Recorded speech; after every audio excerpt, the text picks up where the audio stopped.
Friends, सो अभी तक हम लोगों ने पढ़ा कि डिसीज्ड पार्टनर का शेयर ऑफ प्रॉफिट निकाला जाता है। कौन से बेसिस पे हम लोगों ने सीख लिया?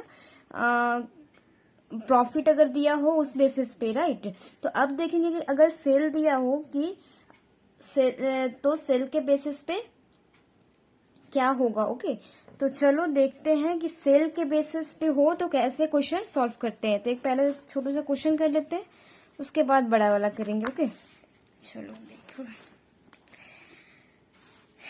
देखो X Y Z are partner sharing profit in the ratio of 4:3:2। X dies on 31 May 1987। Okay, X Y Z partner है और उनका प्रॉफिट शेयरिंग रेशियो क्या है? 4, 3 और 2। एक्स मर जाता है, कब मर जाता है? एक्स मरता है 31 मई को 1987 में। ओके, तो the sales and profit during 1986 यानी कि पिछले साल का वर ₹1,20,000 एंड ₹15,000 रिस्पेक्टिवली। मीन्स क्या बोल रहा है कि सेल हमारा दिया हुआ है 1986 का, पिछले साल का सेल हमारा दिया है 1,20,000 और प्रॉफिट पिछले साल का क्या दिया हुआ है? 15,000। Okay, the sale up to 31 May 1987 यानी कि जब से साल स्टार्ट हुआ, न्यू बिजनेस स्टार्ट हुआ, अकाउंटिंग ईयर न्यू स्टार्ट हुआ और मरा कब हुआ? 31 मई को। तब तक का सेल बता रहा है कितना? Amounted to ₹72,000। Okay, calculate X share of profit. अब एक्स शेयर जो कि मर गया इंसान, उसका प्रॉफिट शेयरिंग प्रॉफिट में जितना शेयर उसका बनता है वो निकालना है। ठीक, तो हमें क्या क्या दिया हुआ जी? हमें दिया हुआ है कि ओल्ड पार्टनर है, कौन कौन है? एक्स वाई और जेड पार्टनर है और जिनका रेशियो क्या है? 4, 3 और 2। ये जो एक्स है वो मर जाता है, कब मरता है? 31 मई को 1987 यानी कि ये डिसीज्ड पार्टनर है। ओके, द सेल, अब हमें सेल दिया हुआ है, कब का दिया हुआ sale? Sale of last year. Last year का सेल कितना दिया हुआ है? लास्ट ईयर का सेल हमें दिया हुआ है 1,20,000 और प्रॉफिट दिया हुआ है, प्रॉफिट ऑफ लास्ट ईयर कितना दिया हुआ जी? प्रॉफिट हमें दिया है 15,000। ओके, 15,000 और करेंट ईयर होगा ना, मीन्स फिर से जब से अकाउंटिंग स्टार्ट हुआ, बैलेंस अकाउंटिंग ईयर स्टार्ट हुआ होगा, चल रहा है बिजनेस, और वो बंदा एक्स जो है वो मर गया, कब मर गया? 31 मई को, यानी कि अप्रैल से स्टार्ट होता है। ठीक है, हमारा बुक्स ऑफ अकाउंट ओपन कब होता है? 1 अप्रैल को। तो अप्रैल से स्टार्ट हुआ होगा, ठीक है। तो अप्रैल से स्टार्ट होते होते अप्रैल, मई, ठीक है, यानी कि 31 मई को ही वो मर गया। तो अप्रैल मई 2 महीने काम किया, ठीक है।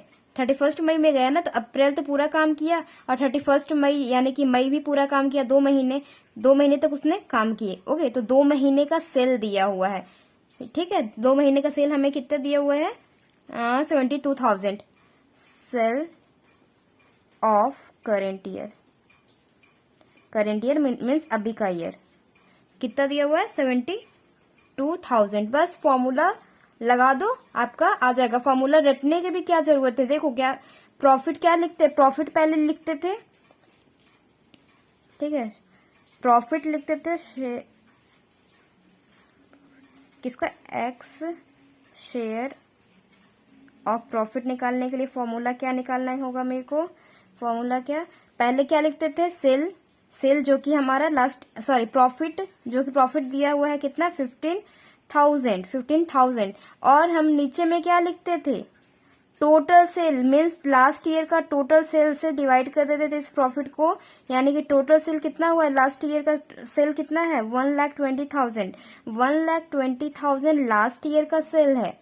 ओके, और इनटू में क्या करेंगे? करेंट ईयर का सेल। करेंट ईयर का सेल कितना है? 72,000, जो कि हम प्रॉफिट के बेस पे भी निकाल रहे थे। तो फॉर्मूला क्या था कि profit divided by 12 means total जितना साल का मंथ होता है वो उससे डिवाइड करना रहता है, और जब तक इंसान वो डिसीज्ड पार्टनर काम किया है तब तक का टाइम लेना पड़ता है, ठीक है। तो वो हो जाता था, उसकी जगह हम लोगों ने सेल ले लिया है। ओके, प्रॉफिट लिया 12 महीने का सेल, यानी कि 1 साल का सेल, पिछले साल का, जिस साल का प्रॉफिट उसी साल का सेल। ओके, और करेंट ईयर का भी जितना दिन उसने काम किया उतने दिन का सेल, ठीक। अब इसको आप कैलकुलेट कर लो। तो कैलकुलेट करोगे तो आपका आएगा, 1 minute, 15,000 divide by 1,20,000 into 72,000, right. तो आपका आएगा 9, ओके, 9,000। अब क्या करेंगे, उसके एक और क्या रहता था, इंटू उसका शेयर, जितना उसका शेयर है, कितना उसका शेयर है, 4, ठीक। तो इसको हम इंटू कर देंगे किससे, 4/9 से। टोटल रेशियो कितना है, 9। ओके, तो इसको कैलकुलेट कर लोगे तो 9 1 जा 9, यानी कि 4,000 आएगा हमारा। एक्स शेयर ऑफ प्रॉफिट कितना हो जाएगा, 4,000, ठीक है जी, समझ गए। सेल का क्या फॉर्मूला है, सेल का हमें क्या करना है, प्रॉफिट लेना है, फिर टोटल जिस ईयर का हमने प्रॉफिट लिया, जिस ईयर का प्रॉफिट लिया उसी ईयर का नीचे उससे डिवाइड किससे करेंगे, उसी ईयर के टोटल सेल से डिवाइड करेंगे, और इनटू क्या करेंगे, करंट ईयर का सेल, मीन्स जितने दिन उसने काम किया, डिसिस्ट पार्टनर ने जितने दिन काम किया उतने दिन का सेल, जो जितना भी सेल हुआ वो उसका अमाउंट सेल ले लेंगे, ठीक है। फिर इसको उसके शेयर से इंटू करके हम लोग कैलकुलेट कर लेंगे, ठीक। चलो एक और क्वेश्चन करते हैं,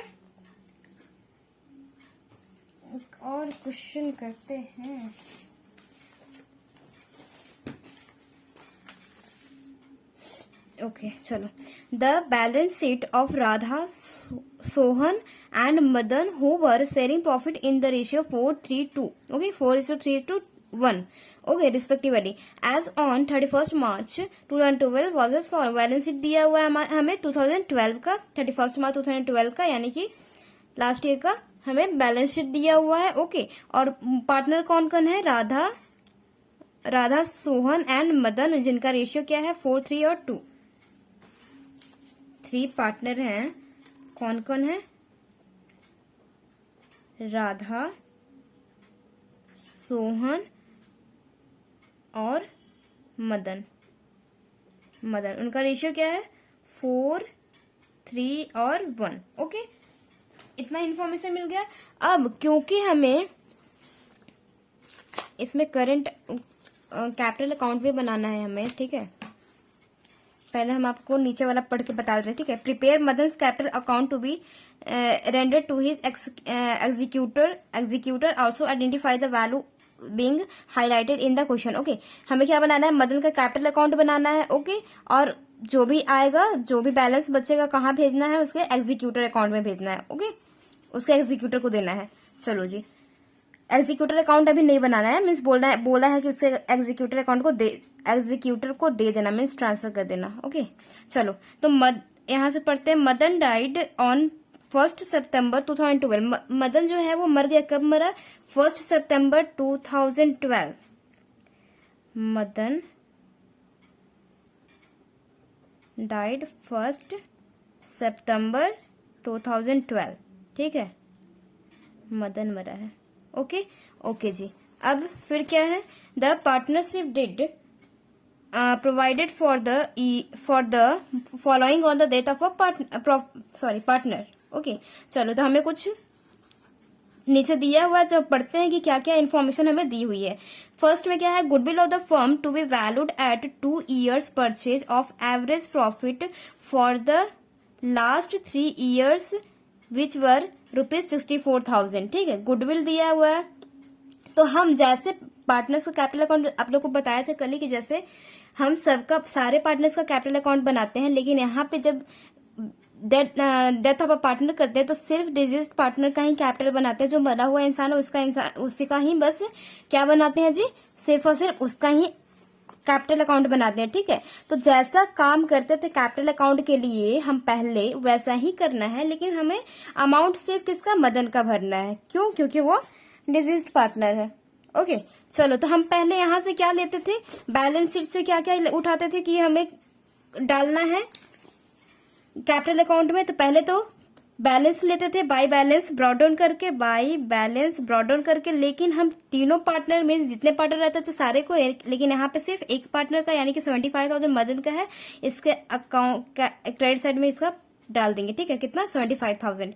और कुछ है जो कि डिस्ट्रीब्यूट हो सके, कुछ रिजर्व वगैरह, हाँ जनरल रिजर्व है। और इसके बारे में इंफॉर्मेशन कुछ, इसके बारे में इंफॉर्मेशन गाइज नहीं है। ठीक है, इसके बारे में इंफॉर्मेशन नहीं है जनरल रिजर्व के बारे में। तो हम जनरल रिजर्व को हम यानी कि 65,000 है, तो उसका शेयर में उसका जितना रेशियो बनता है बाई जनरल रिजर्व, आप पूरा पूरा लिख लेना। ठीक है, तो बाई जनरल रिजर्व, अरे यार ओके, तो क्या है 65,000। तो इसका रेशियो कितना है, किसका, मदन का।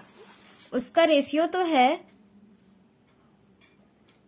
4/8, यानी कि उसका 1/8। मदन का रेशियो क्या है 1/8। ठीक है, तो हम जनरल रिजर्व हमें दिया हुआ है 65,000, तो 65,000 को हम क्या करेंगे, उसके रेशियो में दे देंगे 1/8।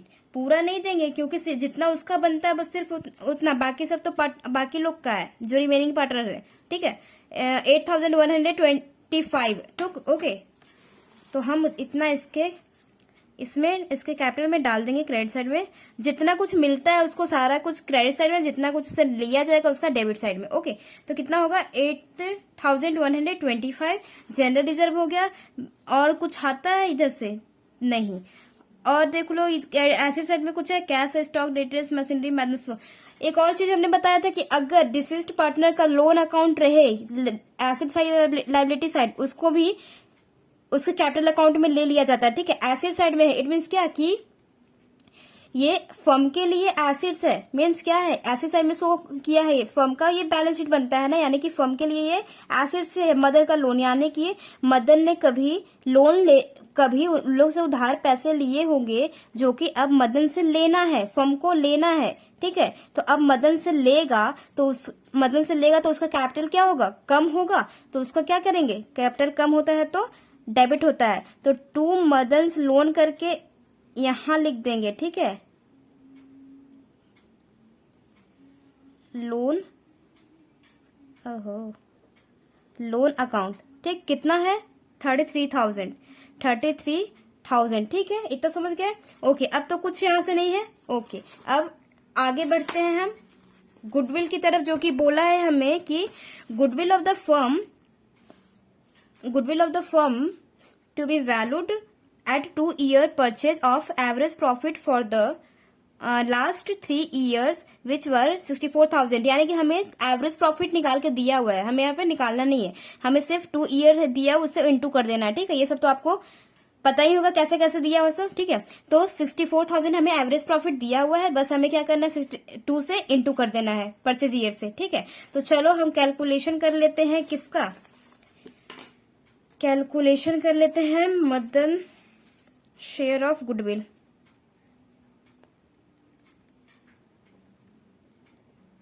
कैलकुलेशन ऑफ मदन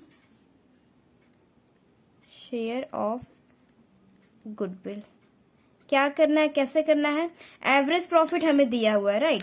तो एवरेज प्रॉफिट हमें दिया हुआ है कितना है, एवरेज प्रॉफिट हमें दिया हुआ है ऑफ लास्ट 3 ईयर्स का कितना 64,000। तो 64,000 को अब बस हमें 3 से कितना परचेज ईयर है 2 ना, तो 2 से इंटू कर देना, तो हमें क्या मिल जाएगा, फर्म की गुडविल मिल जाएगी। ठीक है, तो फर्म्स गुडविल कितना है, फर्म्स गुडविल कितना हो जाएगा 64,000 इंटू 2 इक्वल टू कितना होगा 1,28,000। ओके, तो गुडविल किसका आ गया, फर्म का आ गया। तो अब हम किसका निकाल ले, मदन का निकाल लेते हैं। तो मदन से MADAN मदन शेयर ऑफ क्या, goodwill. Madan share of goodwill कितना हो जाएगा, ये 1,28,000 के उसके शेयर से इंटू कर दो। ठीक है, तो 1,28,000 को उसका शेयर कितना है 1/8, राइट। तो 1/8 से इंटू कर दोगे तो आएगा 16,000, ठीक है। 16,000 हमारा क्या आ जाएगा, गुडविल हो जाएगा। मदन को, यानी कि मदन को इतना गुडविल जैसे रिटायरिंग पार्टनर को देता था कौन, गेनिंग पार्टनर, वैसा ही सेम यहाँ भी होगा कि जो मर रहा है डिसीज्ड पार्टनर है उसको कौन देगा, रिमेनिंग पार्टनर। जो गेन किए हैं तो गेन कौन किए हैं, ये लोग गेन किए हैं, राधा और सोहन। इसके बारे में कोई हमें एडिशनल इन्फॉर्मेशन नहीं दिया रेशियो के बारे में, तो हम क्या एज्यूम करेंगे कि गेनिंग रेशियो हमारा क्या है, गेनिंग रेशियो यही है क्या, राधा और सोहन का 4:3, और इसी में इन लोग देंगे, ठीक है। तो इस 16,000 का 4/7 कौन देगा, राधा देगी। कितना, 9,143, ओके। अब वो कितना देगी, सोहन कितना देगा, सोहन देगा इस 16,000 का, उसका रेशियो कितना है, गेनिंग रेशियो जितना वो लिया, रेशियो 3/7, ओके।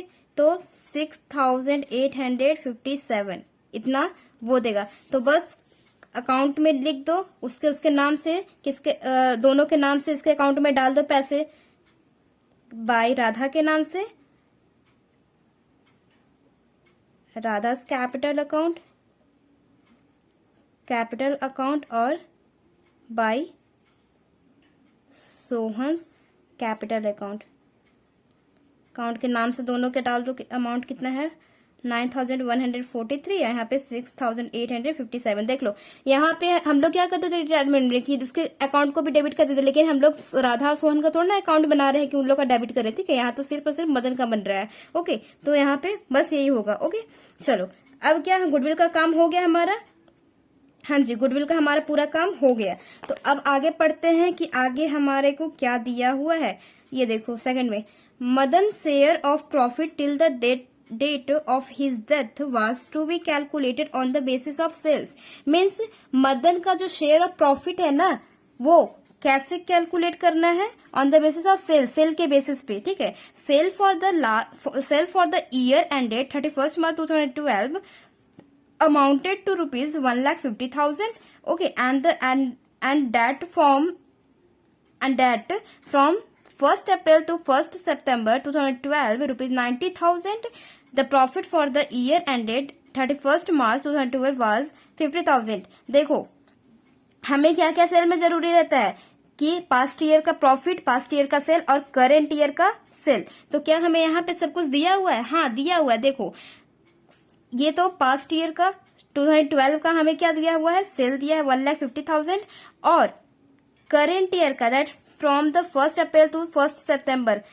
स्टार्ट कब हुआ बिजनेस, 1st April से, मरा वो कब 1st September को, उस वहां से लेकर 1st September तक का सेलिंग हमें कितना दिया हुआ, सेल का अमाउंट कितना दिया हुआ है 90,000 का सेल हुआ है हमारे बिजनेस में। जब तक वो बंदा मरा, कौन मरा था, मदन मरा, उतने तक हमारे बिजनेस में कितना सेल हो चुका, 90,000 सेल हो चुका, वो भी हमें दिया हुआ है। यानी कि करंट सेल हमारा 90,000 है। The profit for the year ended 31st March 2012 was 50,000। Profit हमें लास्ट ईयर का कितना है 2012 का 50,000, ओके। तो बस हमें फॉर्मूला लगाना है और उसके शेयर से इंटू करके उसका प्रॉफिट शेयरिंग रेशियो निकाल लेना है, ठीक। चलो तो उतना हम पूरा प्रॉपर नहीं लिखेंगे आप लोग, ठीक है। फॉर्मूला मैं बस पुट कर दे रही हूँ, आप लोग समझ जाना। कैलकुलेशन ऑफ, वर्किंग नोट में बहुत साफ साफ आप लोग करना ताकि पता चले, ठीक है। Calculation of Madan share of profit कब से कब तक, फ्रॉम 1st April से टू 1st September ना, 1st September 2012, ओके। तो सेल हमें सब सारा कुछ दिया हुआ है। तो हम अभी आप लोग फॉर्मूला अगर अच्छे से लिखना चाहते हो लिख लेना, ठीक है, कि सेल इतने का इतना दिया हुआ है, इतने का इतना दिया हुआ है, ठीक है। हम बस ऐसे ही बता दे रहे हैं। तो सेल हमारा लास्ट, प्रॉफिट पहले ऊपर लिखते हैं। प्रॉफिट हमारा कितना दिया हुआ है 50,000। तो 50,000 हमें प्रॉफिट दिया हुआ है, और लास्ट ईयर का सेल हमें दिया हुआ है 1,50,000, 50,000 इसको करंट ईयर से हम इंटू कर देंगे, मीन्स करंट ईयर का सेल कितना है, जितना जितना मंथ हुआ है, जितना मंथ हमारा हुआ उसका सेलिंग क्या है, 90,000। 90,000, एक मिनट, तो 50,000 divide by 1,50,000 into 90,000 equal to 30,000, ठीक है। ओके, 30,000 आया हमारा कि उतने दिन का हमारा प्रॉफिट कितना है, 30,000। तो क्या ये प्रॉफिट सारा उसी को चला जाएगा, किसको, सारा मदन को ही चला जाएगा, नहीं, इसमें उन लोग का भी तो मेहनत है किसका, राधा और सोहन का भी, ठीक है। तो इसमें से उसका शेयर निकाल लो, किसका, मदन, हाँ मदन का। तो मदन का कितना है,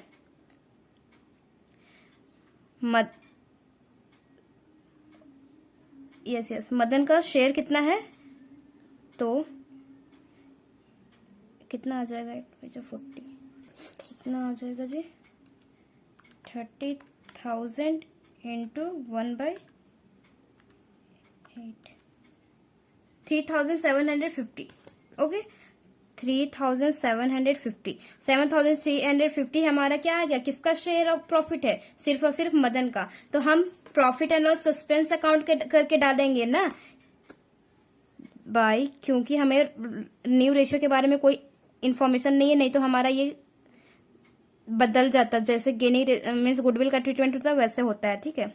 वो हम सारा कुछ हम पीछे क्लास में बता चुके हैं। सस्पेंस अकाउंट, अकाउंट कितना आ गया, 3,750, 3,750, ठीक है।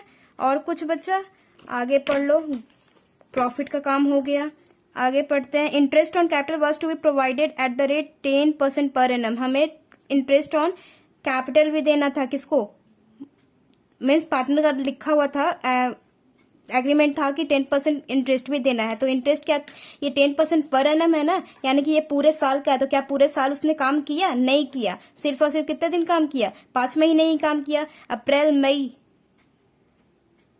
यस अप्रैल मई जून जुलाई अगस्त सितंबर में तो मर गया ही ना, 1 सितंबर को ही मर गया था, तो 5 महीने हो गए, तो 5/12 हो जाएगा। पहले हम कर लेते हैं, यहीं पे कर दे रहे हैं, ठीक है ना।